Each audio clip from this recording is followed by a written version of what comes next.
Thanks very much, Will. I'm going to go through this presentation fairly quickly because I'm looking at this session as either the graveyard slot or the fact that everybody else was my warm-up, and you'll probably have to decide which is which at the end. I do quickly want to pick up on that, who asked the question about 20 really convenient get out of a conversation. Who asked that? There we go. Great question. I love that. You only ever need one, and it's, excuse me, I'm man helpline at midnight, and then you creep away. It usually works.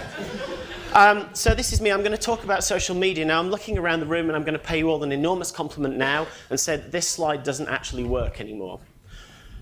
Purpose of this slide is that it was really about talking about how the language that we use to talk about marketing, to talk about communications and engagement has really changed in the last 5 years. Now, I see so many young faces in the room that actually this is your day-to-day reality. It isn't really a change. It's not something that's happened that's taking you all by surprise. But there are people out there who are still struggling to embrace the notion of social media and all of this changing lexicon that we're having to deal with on a day-to-day basis. A little bit of detail about me. I'm not going to bore you with my biography, but I am two sides of one person. On the one side, you'll see my personal Twitter account, which is Dimelow. And on the other side, you'll see Eventual, which started out as a sort of rather laboured pun, and nobody really gets it anymore. One of them is my personal Twitter account, one is my professional Twitter account. You should be able to tell which is which by looking at the content under the two streams. But the reason I mention all of this is because outside of my work, I actually do a lot of writing. I write a blog called Pop Vulture. You can see the title card there. My blog has been picked up by a website called Sabotage Times. I'm now the most prolific contributor on that website. And that has led me to be approached by Esquire magazine to write for their weekly iPad edition, which is all rather cool. But all of that came about because I use social media and Twitter predominantly to amplify my message, to get my stories out there, to use that to bring traffic to those websites, to share my stories and encourage people to share those stories themselves. That's my example of me using social media effectively to amplify my message. Looking at studies that have been done in the wider marketing industry about how effectively people think the brands that they represent are using social media, the answers are a little bit different. This slide, I don't need to explain it. Suffice it to say that the green slice there is the most effective one, or is the most important slice in there. Only 12% of people thinking that their brands are using social media effectively. London Launch actually conducted a survey. Some of you may have even filled it in, and you may have read the article that was produced as a result of the research that's shared on the website. But again, businesses using social media, it's interesting that a lot of these numbers sort of correlate here. 54% saying that they use social media all the time, 27% saying we should use it more but we don't have the time, and 18% saying we don't use it very effectively at all. It's clear that it's something that's happening to the industry that we all need to be embracing and understanding, but there are different levels of comfort in terms of how much we're willing to embrace it. And I think this is possibly why. Who owns social media? I used to work in the HR sector, and I used to find that when we talked about internal comms campaigns, there was a similar lack of understanding in terms of who owned the principles of the employer brand and internal comms. Some people thought it was the comms team, the brand team. Sometimes it was the digital team. Sometimes it was the HR team. This lack of ownership over some of these changing situations in our day-to-day work means that nothing happens because nobody's really willing to step up to the plate and take responsibility. And again, the same question was asked by London Launch to find out how you guys are feeling about social media and who really owns it. 45% say we all contribute to it. 9% think it's the digital team. 27% people say it's the responsibility of the social media team. 36% say it's the marketing department. These changing numbers means that nobody's really embracing it. And the fundamental message out of all of this is we're all responsible for social media. We all need to be embracing it. And the challenge that we have sometimes is if we're not personally activated in social media networks, there's a tendency to not use it as effectively at events because we're actually not putting ourselves in the delegate's shoes, but we're making decisions based on our own expectations. I love this. I just have to share this. I feel really sad for this guy or girl who runs this account. This is Ritz Crackers. I'm sure we've all enjoyed a Ritz Cracker. Simple point I want to make here is social media is amazing for amplifying a message, but you have to have a message. There are only so many conversation starters you can begin about a small, round, salty cracker. I imagine, this guy, probably an intern or someone fresh out of university, gets a great social media job, starts on the first day, they're like, yeah, this is really amazing, we're going to talk about crackers. By about day 4, it's like, okay, we've done cheese, we've done meat, I don't really know what else we can talk about. And so it really struggles. I used to talk about Tesco as an example of a really bad brand in terms of social media engagement because they were really unresponsive. They relied too much on automated tweets. And if anyone remembers the horse meat scandal, and let's face it, how can we forget it? The day the horse meat scandal broke about frozen foods in Tesco, Tesco had pre-programmed a tweet that went out that night that said, "Good night, everyone, we're off to hit the hay." And it wasn't hay that hit the fan, is all I'll say. The problem is, they weren't to blame for automating tweets. Everybody does it, but it's not making good use of social media and how social media can help you connect with your fans. This is a very different example, and the reason I like it is this guy, James Lacey, started a Tumblr. I don't know if anyone saw this, late last year. Lives in Hackney. Terrible, terrible Tesco. Like, it was a portal to hell. And he set up a Tumblr account to show how awful it was. Hilarious captions, great photos of just how terrible it was. But within 24 hours, Tesco had seen that it had gone viral. They'd contacted him. They'd engaged with him. They'd almost engaged with him as a freelance consultant to tell them everything that was going wrong in their store. So suddenly, in the space of less than 24 hours, they went from 0 to hero in terms of public perception. Very well done. This is a lovely, simple example. Brands are out there spending $7-8 million for a 30 or 40-second slot in the Super Bowl commercial break. Last year, Oreo won the Super Bowl because there was a power outage. And during the power outage, one of their art directors knocked together a quick composite image of a stock shot library image of an Oreo, put in a little dark background, and wrote the caption, "You can still dunk in the dark." 30,000 shares on Facebook, 40,000 retweets, almost instantaneously. It was the only ad that people really wanted to talk about because what it did differently is it said, we're watching the game too. We're really upset that players stopped. And so we feel like fans. Not we got this top-level Hollywood director to make a multi-million-dollar ad and we bought all the media spend so that it could have the prime, so that it could have the prime position in the halfway point in the game. They just whacked it up on social media. They didn't even have to buy the media space for it. And they were the ones that got the traction. So let's run through some quick benefits on social media. Firstly, it's a focus group. It's a focus group that's always running. You don't have to supply the sandwiches. You don't have to invite people. You don't even have to book a room. It's an ongoing focus group where your brand, your fans, your consumers, even your advocates will weigh in and tell you what they think of you. It's also a hotline. I like to use the example of the good old days, as I call them, when tins of soup and bags of crisps used to have a helpline number on it. And it said, "Call us and tell us what you think about pickled onion Monster Munch." And I'm sure there was someone at the end of that line who would happily answer that call and talk to you about Monster Munch. Nowadays, you don't have to go through all of that trouble. You can actually just tweet them. And the example I always use is Southwest Trains. I have to use Southwest Trains every day for my sins. They can't run a train company to save their lives, but I'll tell you what, they know how to run a Twitter account. So if I'm on a train and it's not going anywhere, rather than relying on the conductor telling me where the train's going to end up, I can tweet them, and before I get to the next station, because that does give them 20 minutes sometimes, before I get to the next station, I know whether it's worth getting off and finding an alternate route home. Going viral. I'm only going to say this once. Never, ever ask an agency for a viral video, because they can't give you one. They can give you a video. The viral bit is what happens on social media. It's what happens if you give people provocative, engaging, entertaining, enlightening content. They'll share it and they'll spread it wide. But no one can make a viral video for you. And finally, big data. Everybody talks about big data. Everybody wants numbers to crunch. Social media is where you'll find them.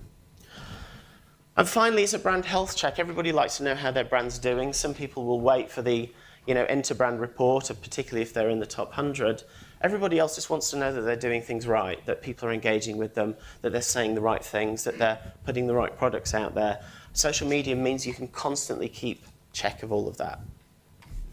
One other example I really like about this, and I'd really like to connect this back to the events industry.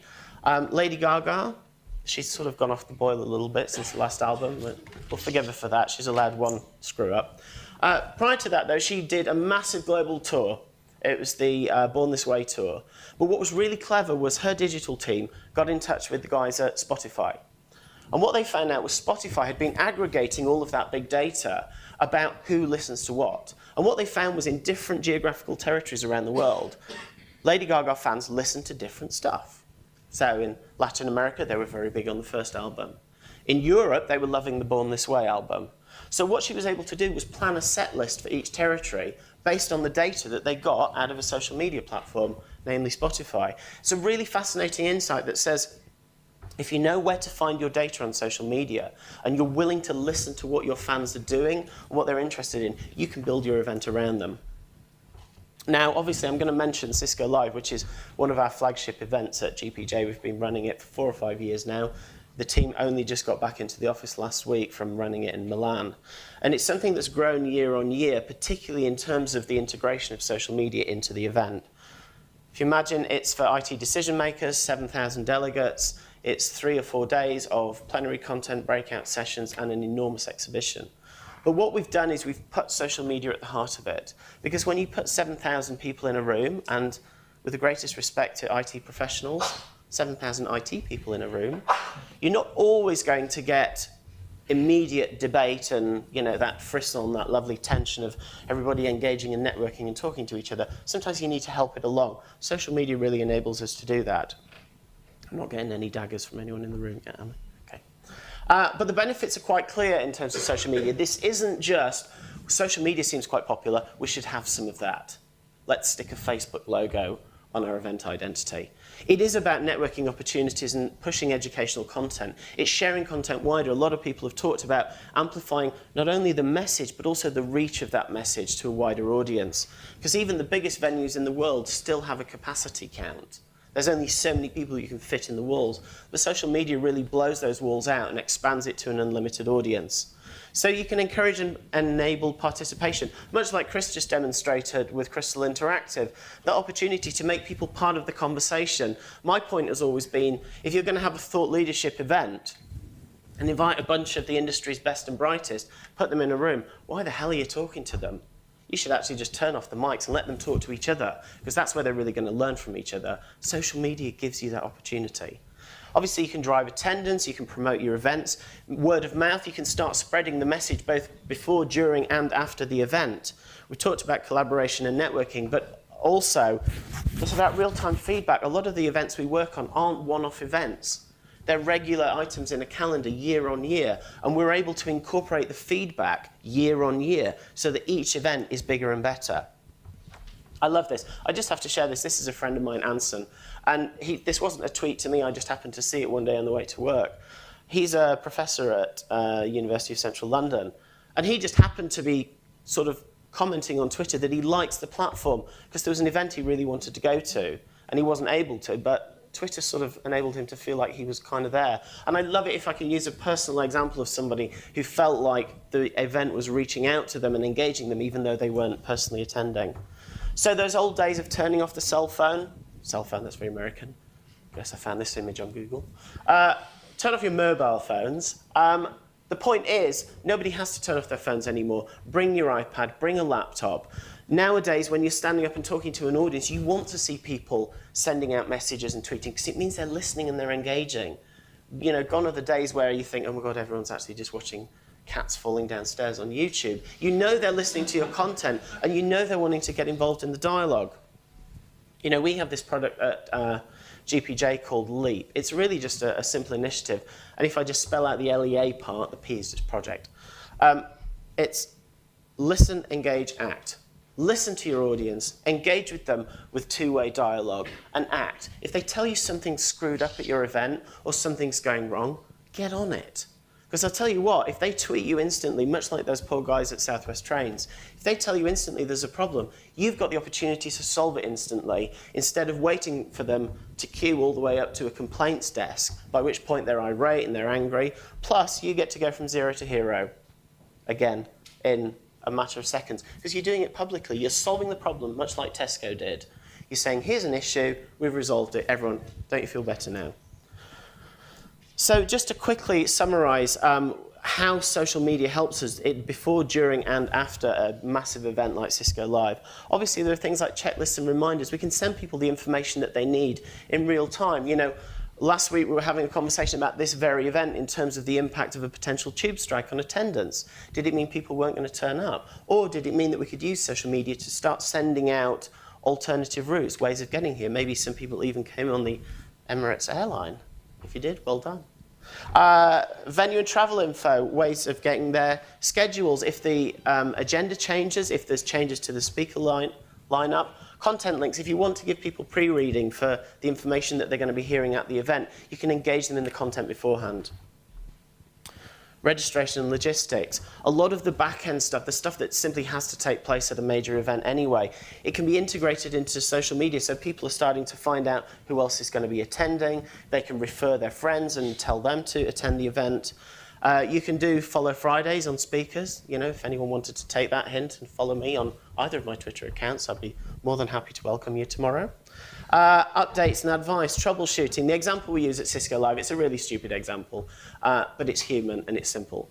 The doors opened, someone came in, he was on his way to one of the breakout sessions and it was going to be an all-morning thing, and we all know what those are like. And the coffee stations weren't open yet. And he tweeted the hashtag for the event, and he said, oh my God, the coffee stations aren't open, I really need a coffee, I've got a long morning ahead. We tweeted him back, said, where are you and how do you take it? And we just made him a coffee from our sort of crew coffee and took it to him. Now, really simple, it took us a minute and a half to do, but you know the value we got from him then tweeting his experience, the amplification and rollout of that message. He suddenly felt not that he was at a massive IT conference, but that he was at a conference that was listening to him and cared about him as a delegate. Really, really simple and effective.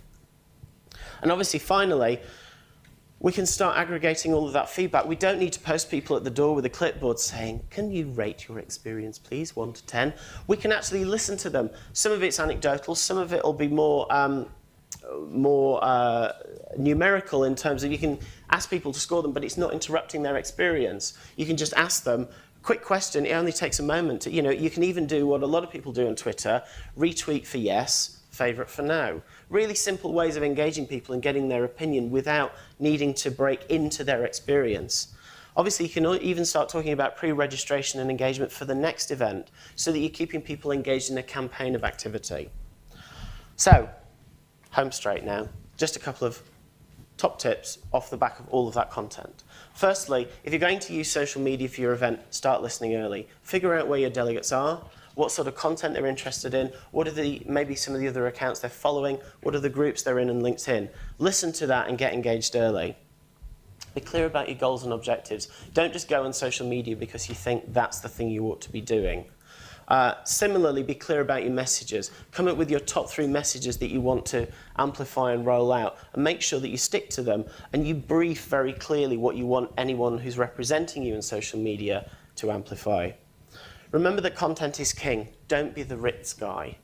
If you want to push messages out there, if you want to share content, videos, slide share, it's all there, and you can just embed your link in the tweets, and it's great, and you can send it far and wide. Just don't waste people's time with irrelevant content.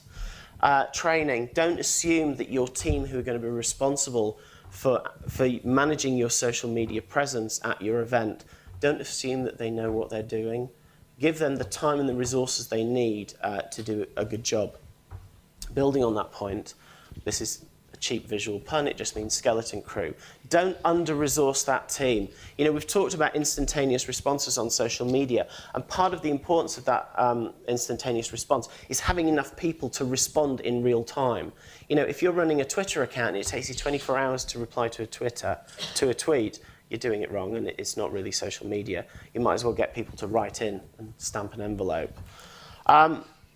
Be clear about your Twitter handle. Make sure you've got a Twitter handle that's unique and that's memorable that people can find easily. And make sure you promote it on all of your printed materials. Similarly, use the website Twubs if you just want to search out hashtags to make sure that no one else is already using your hashtag, because there's nothing worse than turning up an event, rolling out your lovely new hashtag and finding out that it actually redirects someone to a second-hand kitchen company.